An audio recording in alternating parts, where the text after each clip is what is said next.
I'm Gray Reed. I teach young architects at FIU. I'd like to make a proposal for a change in metaphor on what architecture is and what it does. I'd like to ask, what if architecture were considered more like an actor than like an object? What if architecture were judged according to what it does with people and other living things rather than how it looks? And what if architects considered their task to be their art, to be more like that of a theater director than like that of a fine artist? And I have two images to make that difference clear. These are both from Lincoln Road. In 1960, Lincoln Road was renovated as a pedestrian mall, and Morris Lapidus designed a series of follies. And one of the most popular of the follies is simply a raised section of grass in the center. It's great. Kids do tricks there, lovers sprawl. Most people just sit around the edge and watch the parade go by. You can barely see the architecture for the people all over it. Now contrast this with a folly at the other end of Lincoln Road, designed in 1990 by Carlos Zapata. Now, it's a nice thing. It was originally designed to be a little kiosk in order to have tourist information available, but the city quickly realized that you really couldn't ask anybody to sit in that little glass box all day long. So, it stands there and it's nice, and yet there really isn't any place for anybody to be. The fountain looks nice at night, the water's nice, you might stand your sweetie up in front of it and take a photograph, but that's about it. The building actually pushes you away so that you stand at a distance that you can admire it. It does not engage people directly.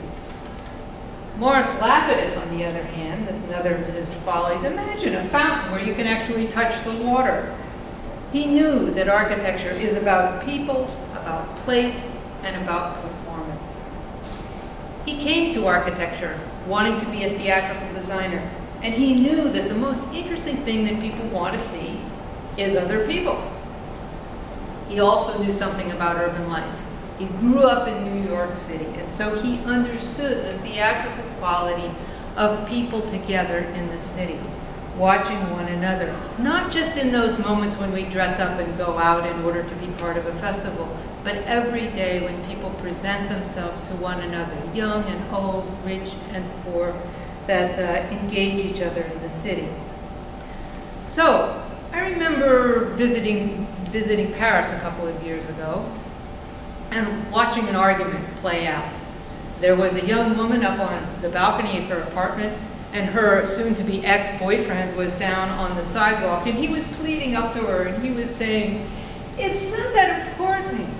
And she responded, "It is too important," and she threw his clothes down at him, saying to the world, "This guy is no longer in my bedroom, and he is out on the street if you want him." Now imagine if she had to play out that scene in one of the buildings with windows that don't open. She'd be reduced to changing her status on Facebook. So architecture makes a difference. It's out there in the city to act on its own. The architect, like a theater director, is not there. They are probably, hopefully, behind the scenes, pacing and fretting and making sure that everything goes all right. But the actors that are really doing the job are in the city and on the stage. I propose that the art of architecture is this interaction. It's not the object, it's what happens because of the building, not the object itself.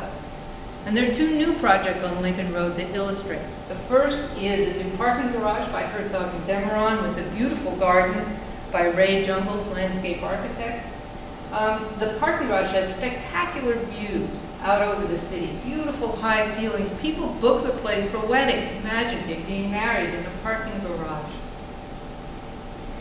And the native garden of Ray Jungles invites herons right into the heart of the city. Beautiful. The second is a lawn designed by Frank Gehry in front of the as part of his New World Symphony. It's a place where people can come and sprawl out on the lawn, watch films, listen to music, or just sprawl out on a Sunday afternoon. That's the art of architecture. So these are big projects, but I argue that at every level, we need to reinvent architecture and reinvent urban life now in the age of instant electronic communication, when public space no longer does the traditional jobs that it used to do. I argue that the job of the architect, the art of architecture, is to give vision and direction to the built part of life, and to pace and fret behind the scene, making sure that our buildings play well in the living theater of the city. Thank you.